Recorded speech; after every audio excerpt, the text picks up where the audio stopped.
ದೇವರುಗಳ ಅವತಾರಗಳ ಬಗ್ಗೆ ಹೇಳುವಾಗ ನಮಗೆಲ್ಲ ನೆನಪಾಗುವುದು ವಿಷ್ಣುವಿನ ದಶ ಅವತಾರದ ಬಗ್ಗೆ. ಆದರೆ ನಮಗೆ ಶಿವನ ಅವತಾರಗಳ ಬಗ್ಗೆ ತಿಳಿದಿದೆಯಾ? ಹೌದು, ಜಗತ್ ಪಿತಾಮಹ ಶಿವ ಪ್ರಕೃತಿಯ ಅಥವಾ ಪ್ರಪಂಚದ ಸಮತೋಲನವನ್ನು ಕಾಪಾಡಲಿಕ್ಕೆ ಅಂತ ಹೇಳಿ ಅನೇಕ ಅವತಾರಗಳನ್ನು ತಾಳಿದ್ದಾನೆ. ಹಾಗಾದರೆ ಶಿವನ ಅವತಾರಗಳು ಯಾವುದೆಲ್ಲ, ಅವುಗಳ ಬಗ್ಗೆ ನಾವು ನೋಡೋಣ. ಅದಕ್ಕೂ ಮುಂಚೆ ನಮ್ಮ ಚಾನಲನ್ನು ಇನ್ನೂ ಕೂಡ ಯಾರು ಸಬ್ಸ್ಕ್ರೈಬ್ ಮಾಡಿಲ್ಲವೋ ಪ್ಲೀಸ್ ಸಬ್ಸ್ಕ್ರೈಬ್ ಮಾಡಿ ಮತ್ತು ಸಪೋರ್ಟ್ ಮಾಡಿ. 1. ಪಿಫ್ಲಾದ ಅವತಾರ. ಭಗವಾನ್ ಶಿವನ ಈ ಅವತಾರವು ಋಷಿ ದದೀಚಿಯ ಮಗನ ರೂಪದ್ದಾಗಿದೆ. ಋಷಿ ದದೀಚಿ ದಂಪತಿಗೆ ಪಿಫ್ಲಾದ ಎಂಬ ಹೆಸರಿನ ಮಗನಾಗಿ ಶಿವ ಅವತರಿಸ್ತಾನೆ. ಒಮ್ಮೆ ಶನಿ ದೆಸೆಯಿಂದಾಗಿ ದದೀಚಿ ಮುನಿಗಳಿಗೆ ಮನೆ ಬಿಟ್ಟು ಹೋಗಬೇಕಾಗಿ ಬರ್ತದೆ. ಇದರಿಂದ ಕೋಪಗೊಂಡಂತ ಪಿಫ್ಲಾದ ಶನಿಯನ್ನು ಶಪಿಸಿ ಗ್ರಹಕಾಯ ಸ್ಥಾನದಿಂದ ಹೊರಗೆ ಹಾಕಿದನು. ಬಳಿಕ ಶನಿಯ ಪ್ರಾರ್ಥನೆಗೆ ಕ್ಷಮಿಸಿ 16 ವರ್ಷ ಪ್ರಾಯದೊಳಗಿನ ಯಾರಿಗೂ ತೊಂದರೆ ಕೊಡಬಾರದೆಂದು ಶನಿಯಿಂದ ಮಾತು ಪಡೆದನು. ಹೀಗಾಗಿ ಶಿವನ ಈ ಪಿಫ್ಲಾದ ಅವತಾರವನ್ನು ಪೂಜಿಸುವುದರಿಂದ ಶನಿ ದೋಷದಿಂದ ಮುಕ್ತಿ ಪಡೆಯಬಹುದು ಎನ್ನಲಾಗಿದೆ. 2ನೇ ಅವತಾರ ನಂದಿ ಅವತಾರ. ಶಿವನ ಈ ರೂಪವು ಶಿಲಾದ ಋಷಿಗೆ ಜನಿಸಿದ ಮಗನಾಗಿದ್ದಾನೆ. ಶಿಲಾದ ಋಷಿಯು ಶಿವನ ಆಶೀರ್ವಾದವನ್ನು ಪಡೆಯಲು ತೀವ್ರ ತಪಸ್ಸು ಮಾಡಿದರು ಮತ್ತು ಅಮರನಾಗಿ ಉಳಿಯುವ ಮಗುವನ್ನು ಕೇಳಿದರು. ಆಗ ಋಷಿಯ ಭಕ್ತಿಯಿಂದ ಸಂತೋಷಗೊಂಡ ಶಿವನು ನಂದಿಯಾಗಿ ಜನ್ಮ ತಾಳಿದನು. 3. ವೀರಭದ್ರ ಅವತಾರ. ಶಿವನ ವೀರಭದ್ರ ಅವತಾರವು ಅವನ ಉಗ್ರ ರೂಪಗಳಲ್ಲಿ ಒಂದಾಗಿದೆ. ಪ್ರಜಾಪತಿ ದಕ್ಷನ ಯಜ್ಞಕುಂಡದಲ್ಲಿ ತನ್ನ ಪತ್ನಿ ಸತಿಯ ಮರಣದ ನಂತರ ಶಿವನು ಉಗ್ರ ರೂಪ ತಾಳಿಕೊಂಡು ಕೋಪದಿಂದ ತನ್ನ ಕೂದಲನ್ನು ಒಂದೊಂದಾಗಿ ಕಿತ್ತು ಬಿಸಾಡಿದನು. ಈ ರೀತಿ ಬಿದ್ದ ಕೂದಲ ಎಲೆಯಿಂದ ವೀರಭದ್ರ ಮತ್ತು ರುದ್ರಕಾಳಿ ಹುಟ್ಟಿಕೊಂಡರು.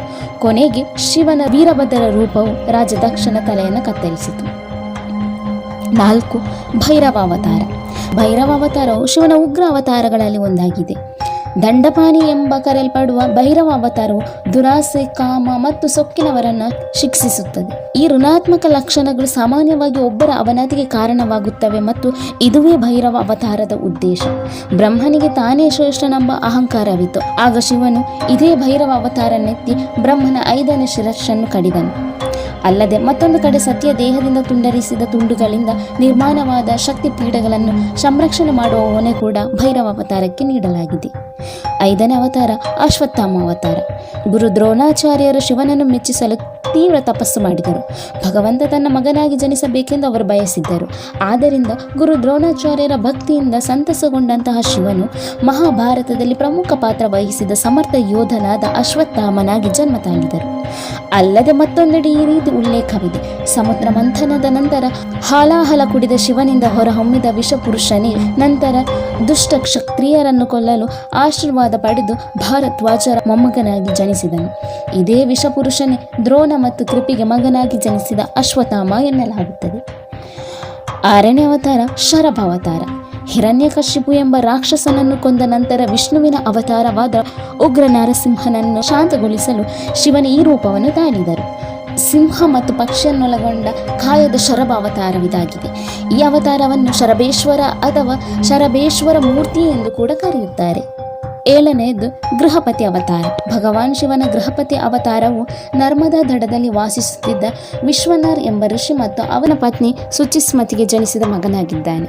ಋಷಿಯ ಪತ್ನಿಯು ಶಿವನು ತನ್ನ ಮಗನಾಗಿ ಜನಿಸಬೇಕೆಂದು ಬಯಸಿದಳು. ಆದ್ದರಿಂದ ಋಷಿಯು ಕಾಶಿಯಲ್ಲಿ ತೀವ್ರ ತಪಸ್ಸನ್ನು ಮಾಡಿದನು. ಕೆಲವು ದಿನಗಳ ನಂತರ ವಿಶ್ವಾನರ ಭಕ್ತಿಯಿಂದ ಸಂತೋಷಗೊಂಡ ಶಿವನು ಋಷಿ ಮತ್ತು ಅವನ ಹೆಂಡತಿಗೆ ಗೃಹಪತಿಯಾಗಿ ಜನಿಸಿದನು. ವೇದಗಳಲ್ಲಿ ಅಪಾರ ಪಾಂಡಿತ್ಯ ಹೊಂದಿದಂತಹ ಈತನು ಗ್ರಹ ದೆಸೆಯಿಂದ ತನ್ನ ಚಿಕ್ಕ ವಯಸ್ಸಿನಲ್ಲಿ ಮರಣ ಹೊಂದಬಹುದೆಂದು ತಿಳಿದು ಬಂತು. ಕಾಶಿಗೆ ಹೋಗಬೇಕೆಂಬ ಇವನ ಆಸೆ ಇಂದ್ರನಿಂದಾಗಿ ಮೊಟಕುಗೊಂಡಾಗ ಸ್ವಯಂ ಶಿವನೇ ಇವನ ರಕ್ಷಣೆಗೆ ಬಂದು ಕಾಲವಜ್ರನೇ ಬಂದರೂ ಕೊಲ್ಲಲು ಸಾಧ್ಯವಿಲ್ಲ ಎಂದು ಆಶೀರ್ವದಿಸಿದನು.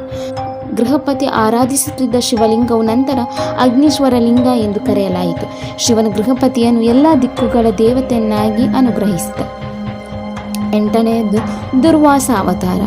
ಭಗವಾನ್ ಶಿವನ ಈ ಅವತಾರವು ಋಷಿ ಅತ್ರಿ ಮತ್ತು ಅವನ ಪತ್ನಿ ಅನಸೂಯರಿಗೆ ಜನಿಸಿದ ದುರ್ವಾಸ ಮುನಿಯಾಗಿದ್ದಾನೆ. ವಿಶ್ವದ ಶಿಸ್ತನ್ನು ಸಂರಕ್ಷಿಸಲು ಶಿವನಿ ಅವತಾರವನ್ನು ತಾಳಿದರು. ಮಹಾಮುನಿಯಾದ ದುರ್ವಾಸರು ತನ್ನ ಕೋಪಕ್ಕೆ ಹೆಸರಾದವರು. 9ನೇದು ವೃಷಭ ಅವತಾರ. ಈ ಅವತಾರಕ್ಕೆ ಸಂಬಂಧಿಸಿದ ದಂತಕಥೆಯ ಪ್ರಕಾರ ಸಮುದ್ರ ಮಂಥನದ ಸಂದರ್ಭದಲ್ಲಿ ವಿಷ್ಣು ರಾಕ್ಷಸರನ್ನು ಮೋಸ ಮಾಡಲು ಅತಿ ಹೆಚ್ಚು ಸುಂದರಿಯಾದ ಮಾಯಾ ಮೋಹಿನಿಯರನ್ನು ಸೃಷ್ಟಿಸಿದರು. ಈ ಸುಂದರಿಯರಿಗೆ ಮಾರು ಹೋದ ರಾಕ್ಷಸರ ಅವರೆಲ್ಲರನ್ನು ಕರೆದುಕೊಂಡು ಪಾತಾಳಕ್ಕೆ ಹೋದರು. ಬಳಿಕ ಅವರು ದೇವತೆಗಳಿಂದ ಅಮೃತವನ್ನು ವಶಪಡಿಸಲು ಬಂದಾಗ ವಿಷ್ಣು ಅವರನ್ನೆಲ್ಲ ಸಂಹರಿಸಲು ಪಾತಾಳ ಲೋಕಕ್ಕೆ ಹೋದನು. ಆದರೆ ಅಲ್ಲಿ ಅವನು ತನ್ನದೇ ಮಾಯಾಜಾಲಕ್ಕೆ ಬಿದ್ದುದರ ಫಲವಾಗಿ ಅವನಿಗೆ ಅನೈತಿಕವಾಗಿ ಹಲವು ಕ್ರೂರಿ ಮಕ್ಕಳು ಹುಟ್ಟಿದವು. ಇವು ದೇವತೆಗಳಿಗೆ ಇನ್ನಿಲ್ಲದಂತೆ ತೊಂದರೆ ಕೊಡಲಾರಂಭಿಸಿದವು. ಆಗ ಶಿವನು ವೃಷಭದ ಅವತಾರವೆತ್ತಿ ಈ ದುಷ್ಟ ಸಂತತಿಗಳನ್ನೆಲ್ಲ ನಾಶ ಮಾಡಿದರು. ವಿಷ್ಣು ಈ ವೃಷಭನೊಂದಿಗೆ ಕಾಳಗಕ್ಕೆ ನಿಂತರೂ ಕೊನೆಗೆ ಇದು ಮಹಾಶಿವನ ಅವತಾರವೆಂದು ತಿಳಿದ ನಂತರ ವೈಕುಂಠಕ್ಕೆ ಮರಳಿದರು. 10. ಯತಿನಾಥ ಅವತಾರ. ಭಗವಾನ್ ಶಿವನ ಯತಿನಾಥ ಅವತಾರವು ಆದಿತ್ಯಕ್ಕೆ ಹೆಸರುವಾಸಿಯಾದ ಬುಡಕಟ್ಟು ದಂಪತಿಗಳನ್ನು ಪರೀಕ್ಷಿಸಲು ಎತ್ತಿದ ಅವತಾರ. ಬಾಹುಕ ಎಂಬ ಶಿವಭಕ್ತ ಬುಡಕಟ್ಟು ವ್ಯಕ್ತಿ ತನ್ನ ಪತ್ನಿಯೊಂದಿಗೆ ಚಿಕ್ಕದೊಂದು ಗುಡಿಸಲಿನಲ್ಲಿ ವಾಸವಾಗಿದ್ದರು.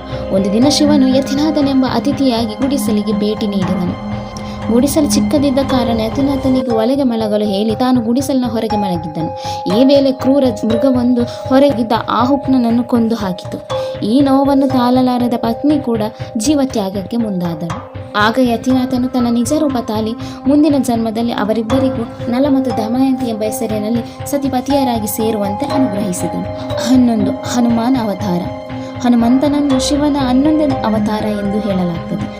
ಅವರು ಮಾತಾ ಅಂಜನಿ ಮತ್ತು ಕೇಸರಿಗೆ ಜನಿಸಿದವರು. ಸಮುದ್ರ ಮಂಥನದ ಸಂದರ್ಭದಲ್ಲಿ ವಿಷ್ಣು ತಾಳಿದ ಮೋಹಿನಿ ಅವತಾರವನ್ನು ಮೆಚ್ಚಿಕೊಂಡ ಶಿವನ ವೀರ್ಯವು ನೆಲಕ್ಕೆ ಬಿದ್ದಾಗ ಅವನ ಅನುಮತಿಯಿಂದಲೇ ಸಪ್ತ ಋಷಿಗಳು ಅದನ್ನು ಅಂಜನಿಯಳ ಗರ್ಭದಲ್ಲಿ ಸ್ಥಾಪಿಸುತ್ತಾರೆ. ಈ ರೀತಿ ಹನುಮಾನ್ ಜನನವಾಗುತ್ತದೆ. 12ನೇದು ಕೃಷ್ಣ ದರ್ಶನ ಅವತಾರ.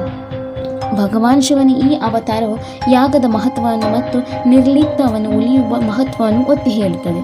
ಮನುಷ್ಯ ಜೀವನದಲ್ಲಿ ಧರ್ಮಾಚರಣೆಗಳ ಅನುಷ್ಠಾನ ತನ್ಮೂಲಕ ಮೋಕ್ಷ ಪ್ರಾಪ್ತಿದಾರಿಯ ತತ್ವಗಳನ್ನು ಜಗತ್ತಿಗೆ ಅರಿಯಲು ಶಿವನು ಈ ಅವತಾರವನ್ನೆತ್ತಿದ. 13ನೇದು ಭಿಕ್ಷುವರಿಯ ಅವತಾರ. ಹೆಸರೇ ಸೂಚಿಸುವಂತೆ ಸತ್ಯರಥ ಎಂಬ ರಾಜನ ಮಗನನ್ನು ಉಳಿಸಲು ಶಿವನು ಭಿಕ್ಷುಕನಾಗಿ ಕಾಣಿಸಿಕೊಂಡನು. ಮಗುವು ತನ್ನ ತಂದೆ ತಾಯಿಗಳನ್ನು ಕಳೆದುಕೊಂಡುದರಿಂದ ಶಿವನ ಆಶೀರ್ವಾದದಿಂದ ಬಡ ಮಹಿಳೆಯೊಬ್ಬಳು ಅವನನ್ನು ಬೆಳೆಸಿದಳು. 14. ಸುಂತಾತರ್ಕ ಅವತಾರ. ಭಗವಾನ್ ಶಿವನು ಸುಂತಾತರ್ಕ ಅವತಾರದಲ್ಲಿ ಹಿಮಾಲಯದ ರಾಜನ ಆಸ್ಥಾನದಲ್ಲಿ ಕಾಣಿಸಿಕೊಂಡು ಢಮರು ನೃತ್ಯ ಮಾಡಿ ಪ್ರಶಂಸೆಗೆ ಪಾತ್ರರಾಗಿ ಪಾರ್ವತಿಯನ್ನು ತನಗೆ ವರಿಸಿಕೊಳ್ಳುವಂತೆ ಅವಳ ತಂದೆ ತಾಯಿಯಲ್ಲಿ ಅಪೇಕ್ಷಿಸುವ ಸಲುವಾಗಿ ಶಿವನು ಈ ಅವತಾರವನ್ನೆತ್ತಿದ. 15. ಕಿರಾತೇಶ್ವರ ಅವತಾರ. ಶಿವನ ಈ ಅವತಾರವು ಅರ್ಜುನನ ಶೌರ್ಯವನ್ನು ಪರೀಕ್ಷಿಸಲು ಕಾಣಿಸಿಕೊಂಡಿತು. ಪಾಂಡವರು ವನವಾಸದಲ್ಲಿದ್ದಾಗ ಅರ್ಜುನನು ಪಾಶುಪತಾಸ್ತ್ರಕ್ಕಾಗಿ ಧ್ಯಾನ ಮಾಡುತ್ತಿದ್ದನು. ಆಗ ಹಂದಿಯ ರೂಪದಲ್ಲಿ ಮುಖಾಸುರನನ್ನು ಅರ್ಜುನನ ಮೇಲೆ ದಾಳಿ ಮಾಡಲು ಮುಂದಾಗಿತ್ತು. ಈ ವೇಳೆ ಬೇಟೆಗಾರನ ರೂಪ ತಾಳಿದ ಶಿವನು ಪ್ರತ್ಯಕ್ಷನಾದನು. ಹಂದಿಯ ಶಬ್ದದಿಂದ ಧ್ಯಾನಭಂಗಗೊಂಡ ಅರ್ಜುನನು ತನ್ನ ಬಾಣದಿಂದ ಅದನ್ನು ಹೊಡೆದೊಡಿಸಿದ. ಅದೇ ಸಮಯದಲ್ಲಿ ಕಿರಾತ ರೂಪದ ಶಿವನು ತನ್ನ ಬಾಣದಿಂದ ಹಂದಿಯನ್ನು ಬೀಳಿಸಿದ. ಇಬ್ಬರು ತಾನೇ ಮೊದಲು ಹೊಡೆದುರುಳಿಸಿದ್ದೆಂದು ವಾಗ್ವಾದಕ್ಕಿಳಿದರು.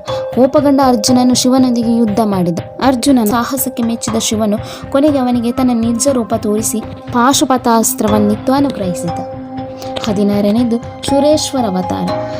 ವ್ಯಾಘ್ರಪಾದ ಮುನಿಯ ಮಗ ಶಿವ ಭಕ್ತನಾದ ಉಪಮನ್ಯುವಿನ ಭಕ್ತಿ ಪರೀಕ್ಷಿಸಲು ಶಿವ ಮತ್ತು ಪಾರ್ವತಿಯು ಇಂದ್ರ ಮತ್ತು ಇಂದ್ರಾಣಿಯ ರೂಪದಲ್ಲಿ ಬಂದು ಉಪಮನ್ಯುವಿನಲ್ಲಿ ಶಿವಭಕ್ತಿಯನ್ನು ತ್ಯಜಿಸಬೇಕೆಂದು, ಇಲ್ಲದಿದ್ದರೆ ಪಕ್ಷಘೋರ ಶಾಪಕ್ಕೊಳಗಾಗಬೇಕೆಂದು ಹೇಳಿದರು. ಇದಕ್ಕೆ ಹೆದರದೆ ಶಿವಭಕ್ತಿಯನ್ನು ತ್ಯಜಿಸಲಾರನೆಂದು ಉಪಮನ್ಯು ಹೇಳಿದಾಗ ಆತನ ಭಕ್ತಿಗೆ ಮೆಚ್ಚಿ ಶಿವನು ಇನ್ನು ಮುಂದಕ್ಕೆ ಸದಾಕಾಲ ತಾನು ಉಪಮನ್ಯುವಿನ ಆಶ್ರಮ ಪರಿಸರದಲ್ಲಿಯೇ ಪಾರ್ವತಿಯೊಂದಿಗೆ ಇರುವನೆಂದು ಭರವಸೆಯನ್ನಿತ್ತು. ಅದರಂತೆಯೇ ನಡೆದರು. ಇಂದ್ರನ ವೇಷದಲ್ಲಿ ಬಂದ ಕಾರಣ ಶಿವನಿಗೆ ಸುರೇಶ್ವರ ಎಂಬ ಹೆಸರು ಬಂತು. 17. ಬ್ರಹ್ಮಚಾರಿ ಅವತಾರ. ಸತಿಯು ಪಾರ್ವತಿಯಾಗಿ ಜನ್ಮ ತಾಳಿದಾಗ ಮತ್ತು ಶಿವನನ್ನು ಮೆಚ್ಚಿಸಲು ತೀವ್ರವಾದ ತಪಸ್ಸು ಮಾಡಿದಾಗ ಶಿವನು ಪಾರ್ವತಿಯ ಮುಂದೆ ಬ್ರಹ್ಮಚಾರಿಯಾಗಿ ಕಾಣಿಸಿಕೊಂಡನು. ಪಾರ್ವತಿಯ ಭಕ್ತಿಯನ್ನು ಪರೀಕ್ಷಿಸಲು ಅವನು ಶಿವನನ್ನು ನಿಂದಿಸಿದನು ಮತ್ತು ಶಿವನನ್ನು ಎಲ್ಲರಿಗಿಂತ ಹೆಚ್ಚಾಗಿ ಪ್ರೀತಿಸಿದ ಪಾರ್ವತಿಯು ಬ್ರಹ್ಮಚಾರಿಗೆ ತಕ್ಕ ಉತ್ತರವನ್ನು ನೀಡುತ್ತಾನೆ. ಅಂತಿಮವಾಗಿ ಶಿವನು ತನ್ನ ರೂಪವನ್ನು ಬಹಿರಂಗಪಡಿಸಿದನು ಮತ್ತು ಪಾರ್ವತಿಯನ್ನು ಆಶೀರ್ವದಿಸಿದನು. 18. ಯಕ್ಷೇಶ್ವರ ಅವತಾರ. ಭಗವಾನ್ ಶಿವನ ಯಕ್ಷೇಶ್ವರ ಅವತಾರವು ದೈವಿಕ ಅಮೃತವನ್ನು ಸೇವಿಸಿದ ನಂತರ ದೇವತೆಗಳ ಹೆಮ್ಮೆ ಅಥವಾ ಆತ್ಮತೃಪ್ತಿಯನ್ನು ಹತ್ತಿಕ್ಕಲು ಕಾಣಿಸಿಕೊಂಡ ಅವತಾರ. ಸಮುದ್ರ ಮಂಥನದ ತರ ವಾಯು ಅಸುರರನ್ನೆಲ್ಲ ಸೋಲಿಸಿದ ಅಹಂಕಾರದಿಂದ ದೇವತೆಗಳು ಬೀಗುತ್ತಿದ್ದರು. ಆಗ ದೇವತೆಗಳ ಅಹಂಕಾರವನ್ನು ಮುರಿಯಲು ಶಿವನಿ ಈ ಅವತಾರವನ್ನೆತ್ತಿ ದೇವತೆಗಳಿಗೆ ಹುಲ್ಲನ್ನು ಕೊಟ್ಟು ಅದನ್ನು ಕತ್ತರಿಸಲು ಹೇಳಿದನು. ಬಹಳ ಪ್ರಯತ್ನಗಳ ಬಳಿಕ ಹುಲ್ಲನ್ನು ಕತ್ತರಿಸಲಾಗದೆ ಕೊನೆಗೆ ದೇವತೆಗಳಿಗೆ ತಮ್ಮ ತಪ್ಪಿನ ಅರಿವಾಗಿ ಅಹಂಕಾರವನ್ನು ತ್ಯಜಿಸಿದರು. 19 ಅವಧೂತ ಅವತಾರ. ಇಂದ್ರದೇವನ ಅಹಂಕಾರವನ್ನು ಮುರಿಯಲು ಶಿವನ ಅವಧೂತ ಅವತಾರವನ್ನೆತ್ತಿದ.